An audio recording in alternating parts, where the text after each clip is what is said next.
Од објавата на Мајк Пенс дека ќе биде подпредседателски кандидат на Трамп, поранешниот гувернер од Индијана е лојален соработник. Доналд Трамп сваќа, тој го разбира американскиот народ. Пенс од секогаш стоел за Трамп, вели историчарот на подпредседателите. Го советува работи со Конгресот, тоа е врска со легислативната гранка на власта, презема дипломатски службени патувања. По ширењето на коронавирусот на крајот од јануари, Пенс ја презеде функцијата на лидер на тимот на Белата куќа за справување со вирусот, понекогаш промовирајќи контроверзни предлози. Мислам дека може безбедно да ги отвориме училиштата. Ризикот по децата е можно низок. Подпредседателите не секогаш имале активна роља. Како подпредседател, Линдон Џонсон беше застанет од председателот Џон Кенеди. Но аналитичарите забележуваат дека тоа се променило во последните неколку администрации.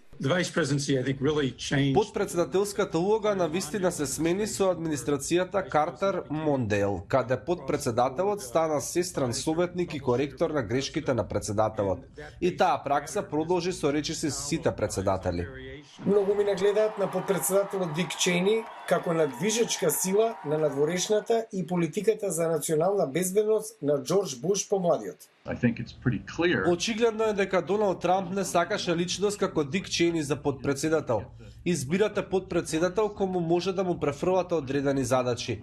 А Трамп јасно дека не сакаше човек со таков авторитет со кого ќе ја дели сцената.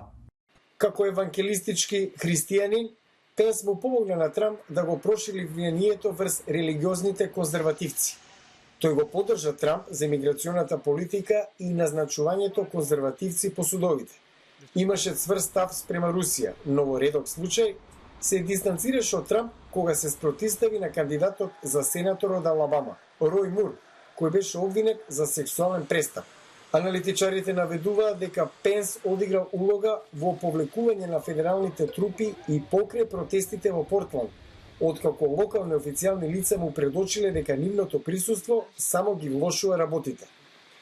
Во јавноста секогаш лојален на шефот, честопати во негова сенка, но е нејасно какво влијание има Пенс за сцената и каква ќе биде неговата улога да направи разлика и да му помогне на председателот на изборите во ноември.